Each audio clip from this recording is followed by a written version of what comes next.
What's been your whirlwind tour of the culture and the cancel culture these last 3 years? Yeah, so I'm Simon. So my surname is Goddek in English, Goddek in Dutch, and whatever in other languages. Here in Brazil, they say Goddeki or something like this. And my story is kind of, I would say, special. Nowadays, I would say special. Because before COVID started, I was just like a random scientist. I was pursuing a scientific career. I had many citations for my young age. So when COVID hit, I was 33, 34. And yeah, I had like 400, 500 citations per year, which is remarkable. I want to become a full-time professor in biotechnology. I wanted to continue working in academia. But then, I was in Brazil. I'm visiting my girlfriend back then, and they were telling, in Europe they're saying there's a dangerous virus out there, and it's spreading all over the world, and everybody was panicking. No, the only thing I was saying, let's buy rice. So I was telling my mother-in-law to buy lots of rice just in case. You never know what's happening, because I saw the panicking in Europe. So I was like telling her, don't worry about masks, don't worry about anything, just buy food. So this was the situation. Then I was getting back to the Netherlands because I had to work at the university, and things were going crazy there. So they put like lockdowns. So we weren't allowed to get out after 8 p.m. And many other weird situations. And they came up with measures that didn't make any sense to me, because my background is system thinking. Mm-hmm. And I was working a lot on metabolism, on our metabolism. So to understand what's happening within our body. That was prior to 2016 when I started doing research on that. And I was wondering, why aren't they saying that we should eat healthy food? Why aren't they promoting to go out to the sun to get vitamin D? Why were they closing all the sports clubs? And that was when I was like, okay, this is weird. And I thought maybe it's just like a medial thing. It's just panic. They don't think rationally. And I was like, okay, I'm going to contribute to this.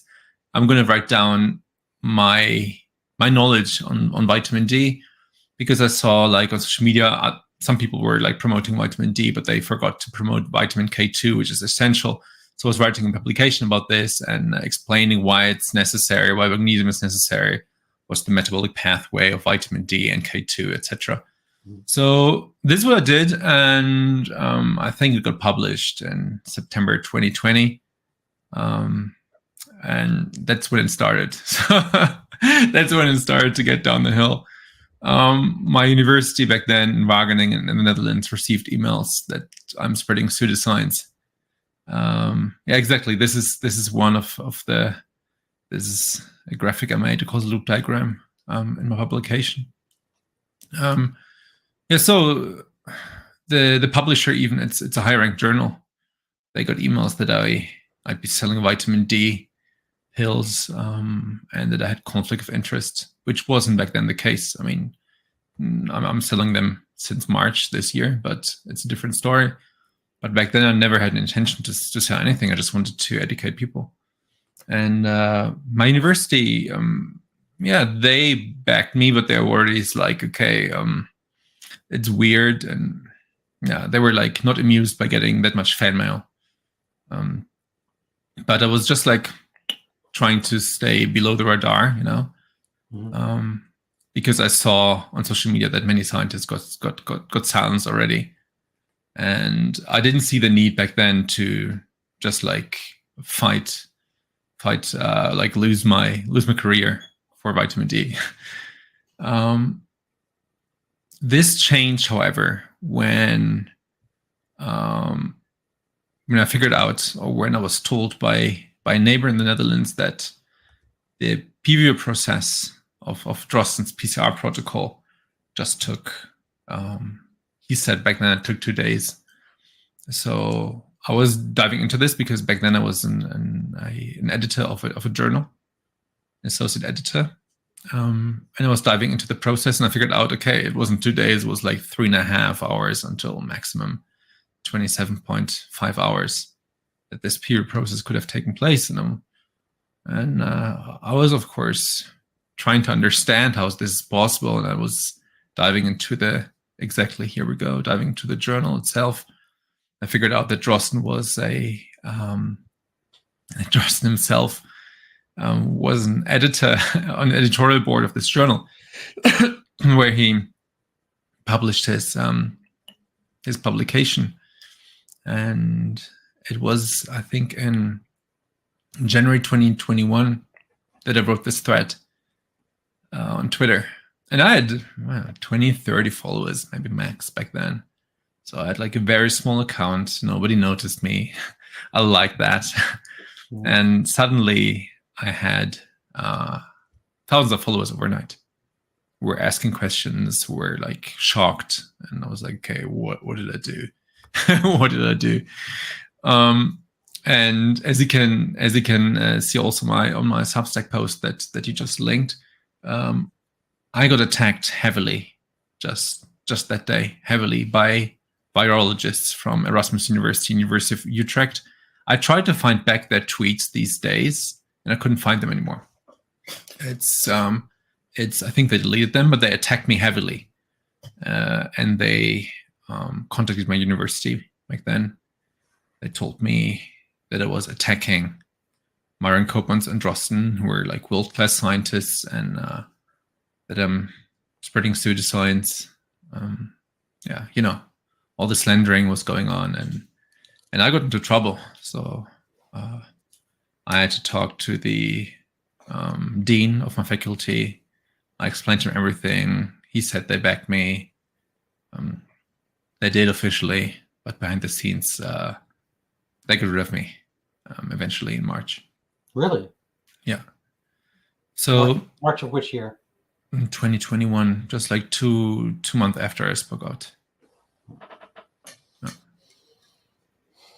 I was told they want to have another person who's less critical.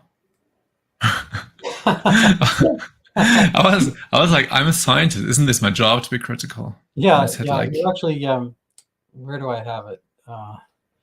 You have this nice graph on science versus pseudoscience. I'll have to, you can keep, here it is. I made this graph after I got fired, or, legally speaking, I wasn't fired. I got the funding was running out, and I got follow-up funding. So I got follow-up funding myself for the university. I wrote an application in my free time. I got the money. I got the 3 million euros, I think it was. And they just said, like, thank you for the money, we take someone else, which is much worse than just. So that money went to the university? Yes. Right. You had solicited, and it had been awarded based on your application, which I wrote for myself for more than 90% by myself. Okay. Yes. So you were good as long as you were attractive and so forth. But as soon as the money came, they didn't really have much more use of continuing you, although you theoretically could have gotten other grants and whatnot. But so they were satisfied for the moment, and enough so that they could part with you without any damage to the oncoming grant. Yeah, they just took the money and took someone else, which is immoral, unethical. Never happened before. But yeah, that's what they did. And of course, I don't have this in a written form. I just have it like they called me, or someone of the professor I like, that he called me and they said, like, we made a decision, or like the majority is against having you here anymore, without providing any reason. It's just because of what I said online. And back then, my opinion, what I said online, I wasn't even speaking my mind. I was self-censoring me to 95%. So keep this in mind. And they even got rid of me. But it's like the Vocus University problem in the Netherlands. Totally Agenda 2030. It's like the most sustainable university in the world. Nothing against sustainability. I think sustainability is important to some degree. So I don't want to get too diverted here, but does this Agenda 2030, is that having to do with like making, say, Europe's most productive farms go back to the 17th century? Is that? Yeah. Yeah, I mean, regarding this, I kind of agree with them because I think the farming practice these days isn't as it should be because it really hurts biodiversity. It's really not as efficient because the all the nutrients in the soil are disappearing. The soil degradation is like quite high. So I love permaculture, and I think a permaculture approach also works on big scale. But this is another discussion. And but what's happening in the Netherlands, of course, outrageous. Is the most productive country like in the world regarding what they can produce per hectare. Mm-hmm. And they were already going the right way. They were already reducing their nitrate leachate, etc. But they just try to cut it even more, and they don't give the farmers another chance to right. So I do think there's a theme there, which is we have the power. Shut up. Mm. Yeah, that's about it. Yeah. I would have to go very deep inside the rabbit hole that they try to orchestrate a food crisis. But I have no clue what their ultimate goal is here. But this is just plain wrong. What they're doing with the farmers, taking away their livelihood, just based on nitrate. Right. So let's retrack back to your story. I don't want to divert too long on that one, but it's interesting. So where did that? You pointed out kind of the incredible speed with which Drosten got his report in. What did his report say, and why do you think that occurred? Why do you think there was it was super green lit or green lighted, however you'd say that? So it was in, I think, December 2019 when the Chinese government was publishing these video clips of people laying on the streets shaking like this, if you remember them. And they said they're dying from COVID. So this was their proof that there is a virus going on. We know that this proof, of course, that it proved because nobody else in the world was shaking or falling over on the street. Yeah, and even I've never figured out who made those videos. What was the purpose of that? And how did people so gullibly swallow that? I think a lot of people still have not thought about it. I think it's the Chinese Communist Party PSYOP together with the WEF and other big players. So at least they published these videos, and they they couldn't justify this in Europe because nobody here would fall over on the streets like that. So what they needed in Europe and the rest of the world would be a test to show that you're ill even though you're not ill. So I think this is why this protocol was created. Right. So to get to that point, so this was a green light for the PCR, the COVID PCR test. Yeah, exactly. So maybe you could elaborate for our audience that may not be as literate or cognizant of this topic. What's the point here? What was? Do you think that the test is accurate, inaccurate? That there was coronavirus, not coronavirus? I mean, for my own taste, just as a background, coronavirus they've been around as long as mankind.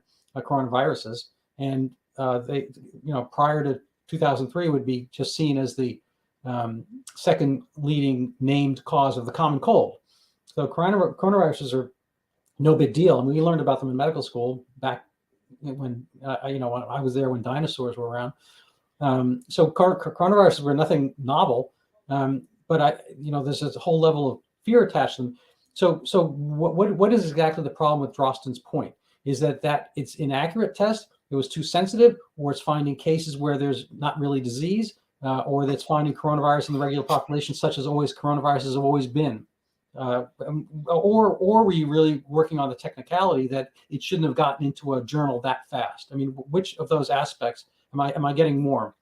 Yeah, all of them. So first of all, he got the sequences from a social media platform. He got the sequences. Yes, from a social media platform. Based on that, he and his buddy Olfert Land,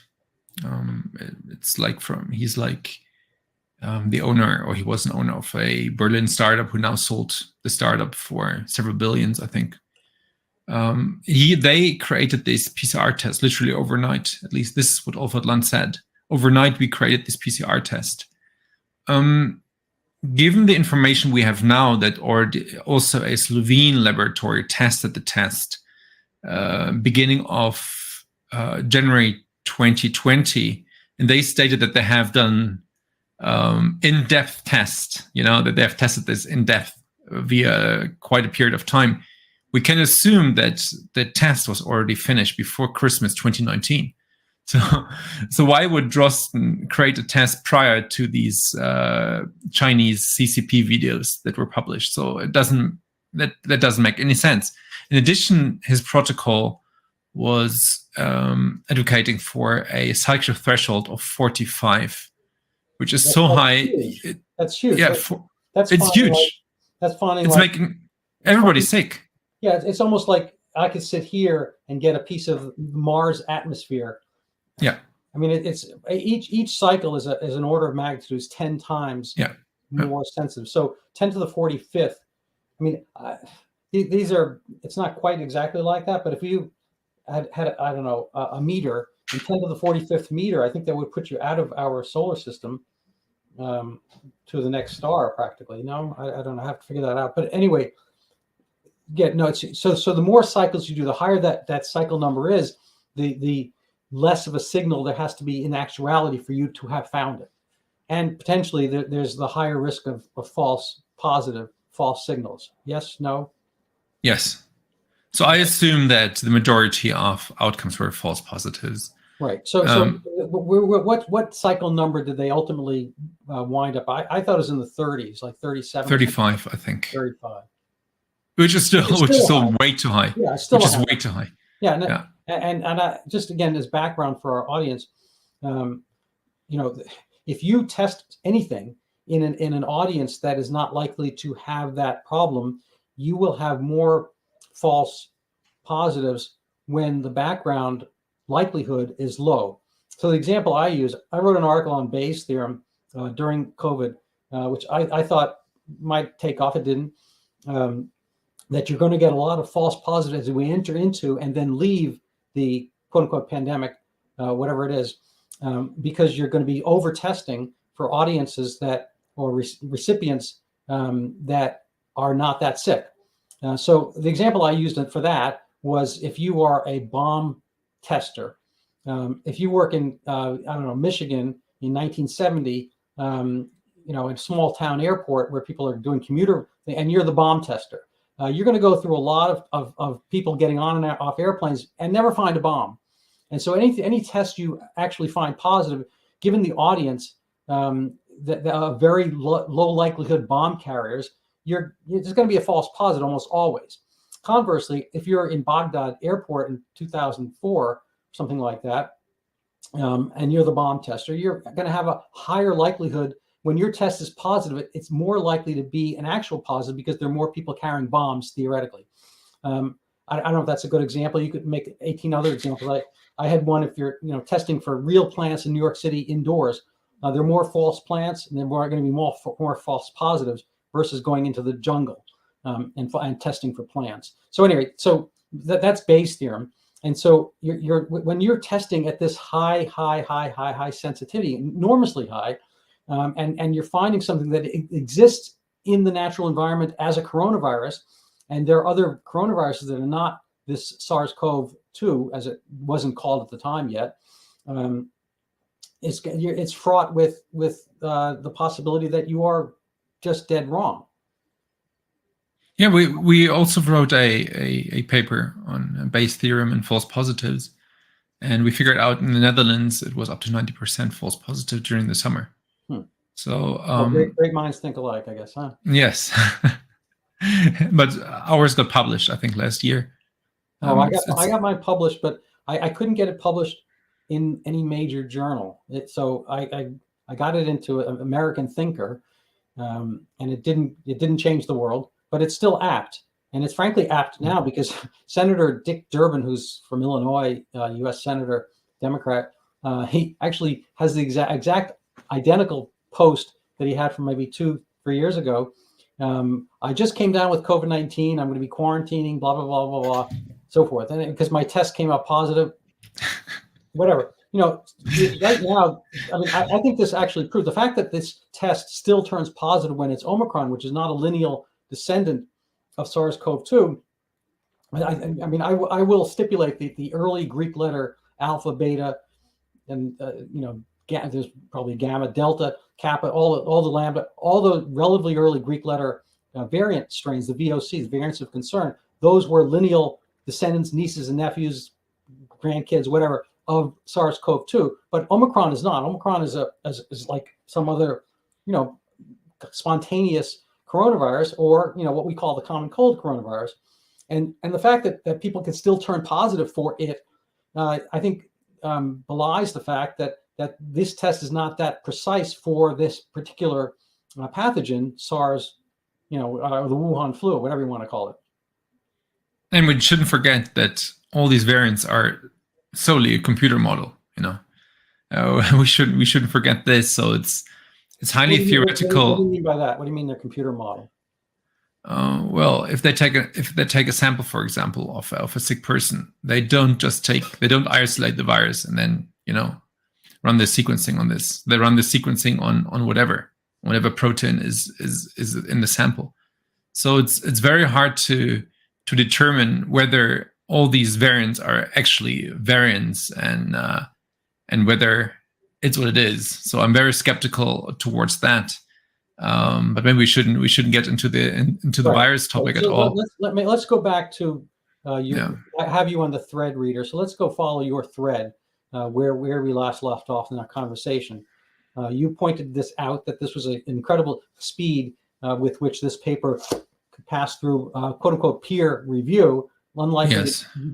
I mean, maybe there were some peers, but they weren't necessarily peering at his paper and nor reviewing it very much. There wasn't even peer review. It didn't take place. So when the paper was submitted, so it was submitted somewhere at night, and it was published online the next day. All right. Mm-hmm. So I could even track back when it was published, when it was sent at night, because they cited a WHO publication which wasn't put on the website, I think until at night that day. So they took this the same day, and afterwards they submitted it. So that's why I could get it down to I think it was 8:30 at night when they submitted it. So this is the earliest. So they would have taken the publication of the WHO, added to the document, and right away submitted it.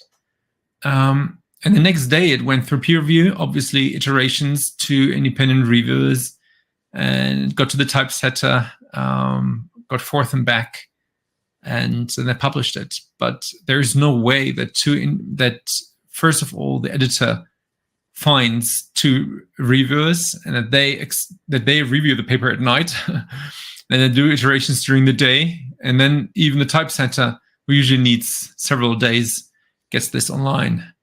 So it's impossible. It's just simply impossible to reduce a process that takes 3 months until 2 years down to 3.5 till 27.5 hours. It's impossible.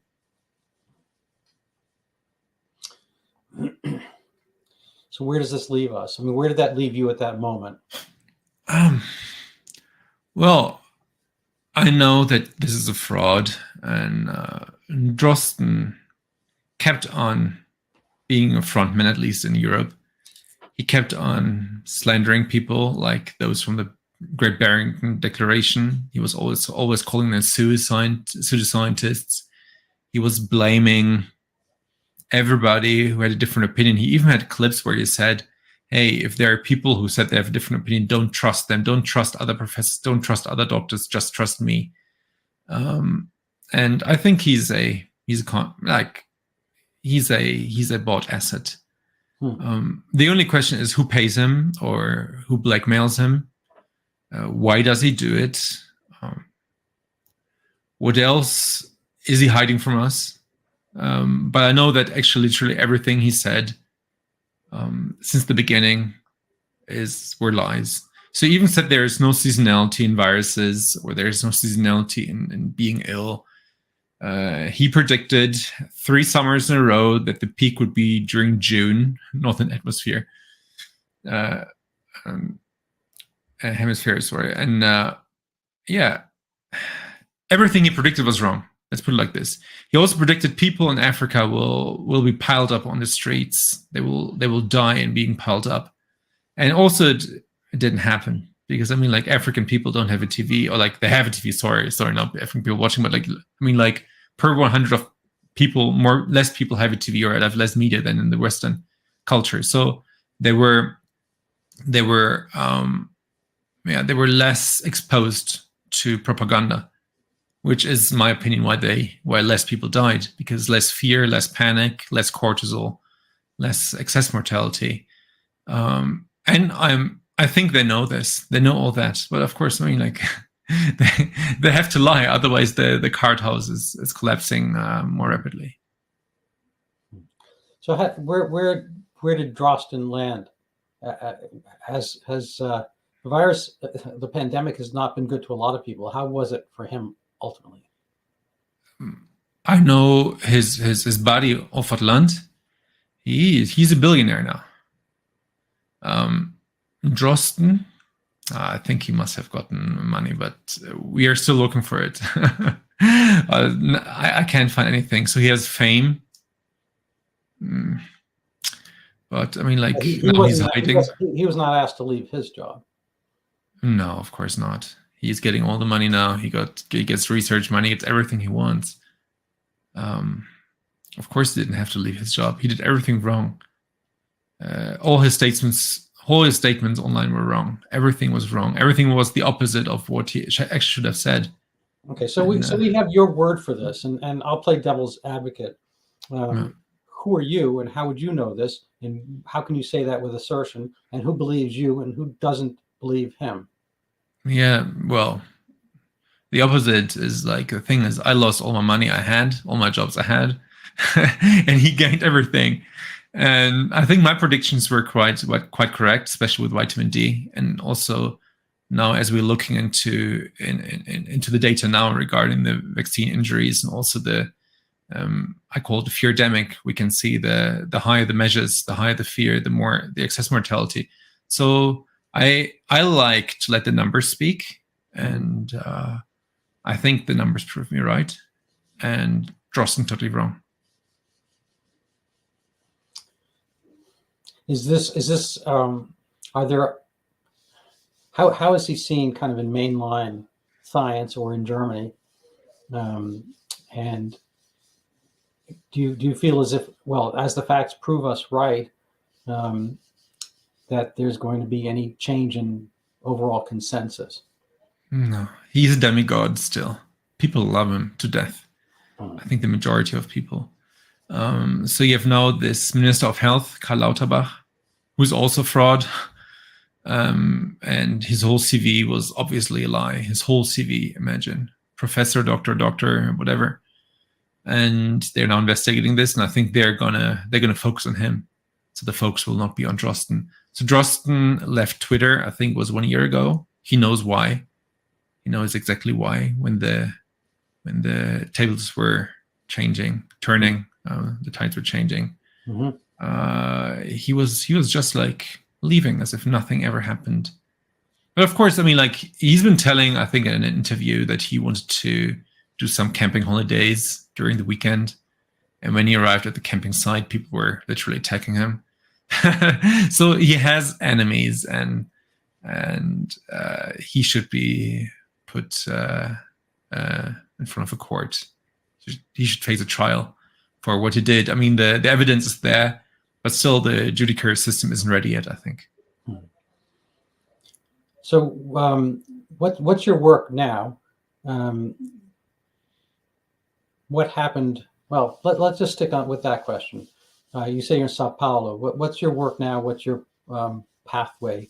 And how does one set the world right? And how does one prevent kind of this rush to judgment? So what is my work now? So after I lost the job, I got a job in Norway with the same money that I generated, because it involved several partners in Europe. And that job I lost in January. again, because my Twitter got reinstated in December and in January. January Well, this year? This year I got fired again. Are you serious? This year, because many people were complaining about what I was saying, and it still contains some self-censorship. So I got fired this year. Did they give you a reason? Did they give you a reason? Well, no, nothing written. No. on Skype, they said external communication. So it's going to court now. This is going to court because, what should I say? External communication is quite clear. Yes, but they didn't give me any written reason. They want me now to sign a mutual agreement that I'm leaving voluntarily, stuff like that. So it's like, that's what they do if they don't have any arguments. But as I lost the Norwegian job, so Jeffrey Tucker was welcoming me with open arms at Brownstone, where I got some financial support.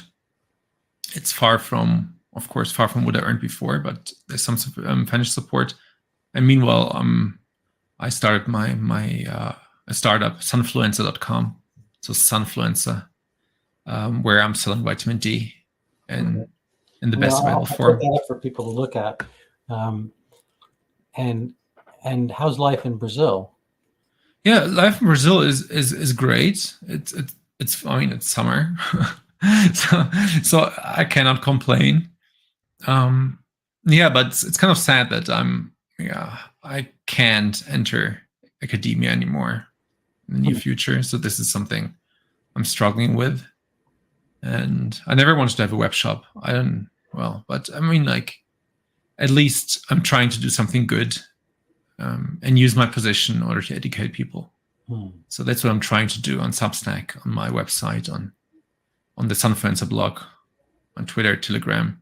So trying to educate them regarding vitamin D, nutrition, omega-3.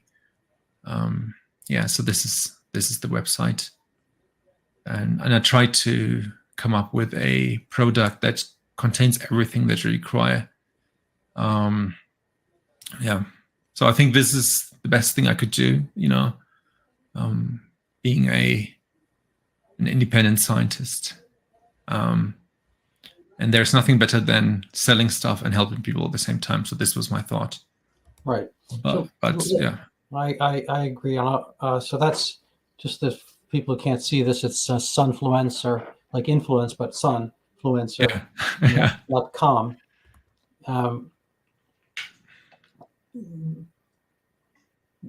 So I assume you're recommending this in 2020. Was this? I live in the United States, and there were a lot of the erstwhile proposed temporizing solutions, shouted down. So I see this kind of as an argumentation between parents and children. Now, I don't want to get too personal here, but I was a child once. The audience might be shocked given my advanced age, but I was a kid once, and I remember there was a dawning moment when I was a kid when I was like, my mom's not always right. She said X and whatever, and I think we were going down the street someplace, and she was making a wrong turn. I'm like, no, we have to go that way. And she's like, yeah, you're a kid, shut up. She was sweet, but basically it was like, and there was a bunch of things like that. I remember this moment. I'm not sure what age I was, 7 or 8. I was like, no, whatever. And I felt like I had some validity for thinking what I was thinking. But the answer was invariably, shut up, you're a kid. I feel like, in a way, this has been the argumentation that's gone on. And during the 2020 year of our lockdowns here, to a large extent, which were crazy, 2 weeks to flatten the curve, whatever that is. There was not that much curve to flatten, except maybe New York City, but the rest of the country wasn't having this problem at all. We were flattening curves. Omaha, Milwaukee, Chicago, they didn't need their curves or anything else flattened. But there was no vaccine around. And in the meanwhile, there's the right to try. I mean, we literally have a bill from 2018, the right to try for terminal cancer patients, the right to try something which hasn't been approved. And in this case, there were potential side effects or side benefits of medications that were out there. HCQ, I'm not necessarily endorsing these per se medically, but HCQ was a possibility. It was an FDA approved drug for something else. Ivermectin was an FDA approved drug for something else, and frankly, a kind of an antibiotic of sorts, with known antiviral, anti-lysosomal properties from prior investigation. In fact, and I always mention that the guy who invented it won the Nobel Prize, and so this was an acceptable thing. And medicine has always had the possibility of secondary use. There's two different hair medications. Both of them were secondary discoveries. Minoxidil and finasteride both had other primary uses. When they grow Viagra as well. Huh? Yeah, Viagra is all Cialis and all that stuff. Viagra and Cialis were created as anti-anginal medications, and so oh my God, I'm fixing my heart, and boom, and the world changed. I mean, in a counterfactual world, somebody posited that if Viagra had been invented in 1920, there would be no World War II. Hitler would have been sexually satisfied, and he wouldn't have taken his kind of puerile aggressions out on the world based out of sexual frustration. That's what the psychoanalyst. Anyway, he only had one ball, so let's tell the audience that's actually enough. I mean, you can get by with zero if you have testosterone as far as having a sex life. Anyway, leaving that aside, and I'm not sure with what validity we can state that one ball theory, but I have heard it. But the fact of the matter is that secondary use is a thing. And you were proposing vitamin D and whatnot in Europe. So here, these things were not pushed at all. Everything seemed to be like funneling down to keeping people, like as the prison word, locked down, in anticipation of this great coming of the vaccine. That was going to, frankly, I couldn't wait for the vaccine, not for the vaccine, but for the fact that it's like, would they just get off our case? And everything else we said, getting back to my parent analogy, everything that we said was shut up. So what about this HCQ? It's reasonably safe. It's worked on this and this and this, malaria, whatever. I don't know. Shut up. What about the ivermectin? I mean, it's harmless. Shut up. And Randall, it even gets worse. So there's this website. It's called Vitamin D Meta. It's HCQ Meta. It's ivermectin Meta. It's like meta-analysis of all studies existing on vitamin D. HCQ, ivermectin, on COVID. And the scientists, which are retired professors, who made this website were all banned from Twitter. And even the website itself, exactly. So it was just meta-analysis. It was a scientific meta-analysis of everything that existed. So there were positive and negative results put together. So it wasn't just like, take vitamin D. No, it was super, super, super rational. And objective, and it all got censored on Twitter. Even I was banned for a week for posting a link to them. Yeah, so this is the shut up theory of science. It's a shut up theory, exactly. They're silencing the truth. Right. They were. So they're the parents, and you're the the child, and you might be right, you might be wrong, but in point of fact, I'm the parent, you're the child, so shut up. It's like I don't really care right now. I'm not listening. Shut up. And the parents can get away with that. They have all the power. They drive you around. You don't have any rights. You can't vote. You can't move out. You can't get an apartment. You don't have credit cards, all that kind of stuff. And that seems to be the way of things. Like this is like the parental rule of rule, that it's about power and control. And again, parenting actually is not all that. I've been, I'm still a parent, but apparently I'm not parenting as much as I was when my kids were younger. They're adults right now. So, but even parenting is not that, because you can't just say shut up endlessly to your kids, because your kids will hate you. A, B, they get older, and then they'll hate you even more. And C, they're your kids and you love them.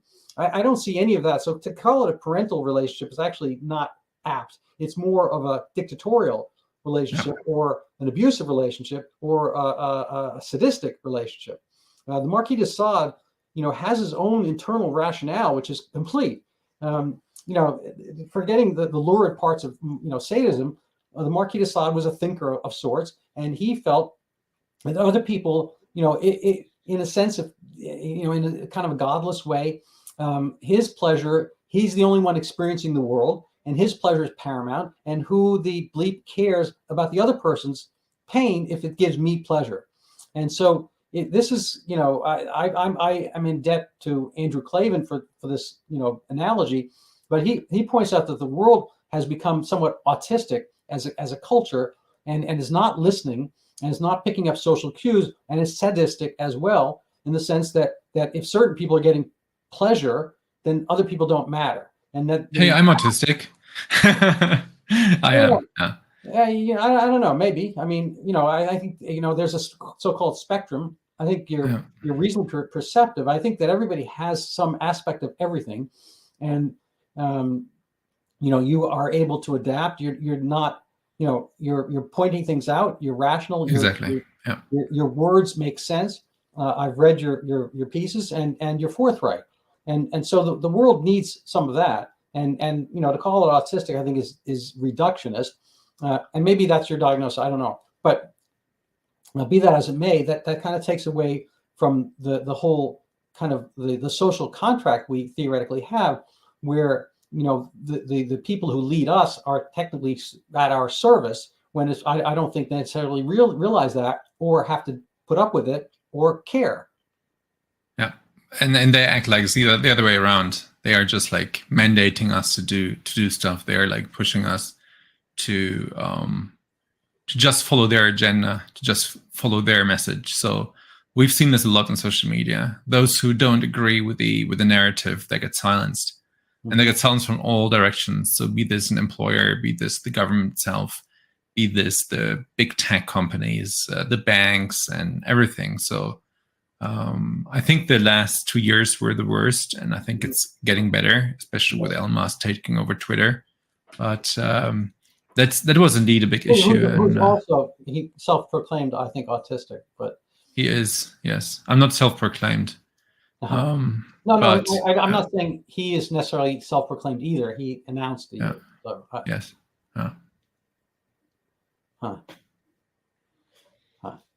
So I know we're gonna end shortly. We're at minute 42 right now.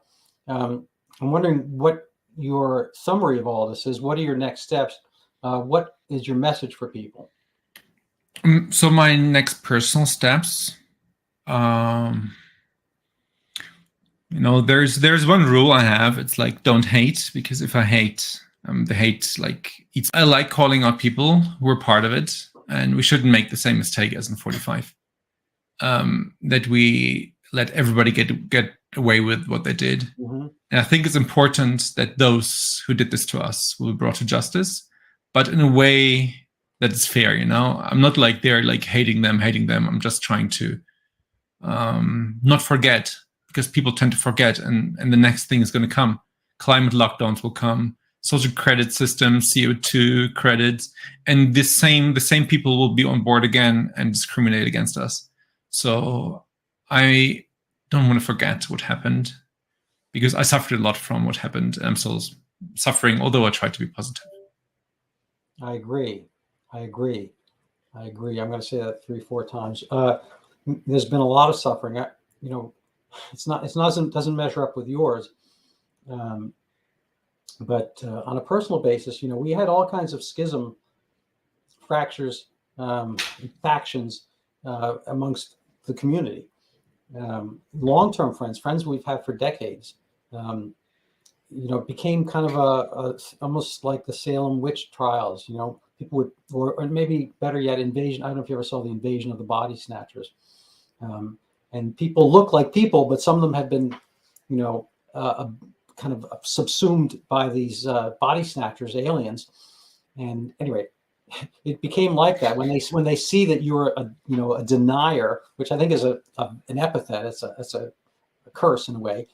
They point and scream, and that happened here. People, again, they've been at our parties and Thanksgiving and all kinds of events and birthdays and weddings for decades, and then because you didn't like triple mask or whatever, they're like they're screaming at you. We played tennis in an indoor pavilion, which is about, I don't know, I'll stick with feet, 30, 40 feet high. And somebody posted it on Facebook, and that person, that women can be cruel to each other. and she was like, ousted and outed by all her friends, and they wouldn't talk with her for months because she had played tennis indoors.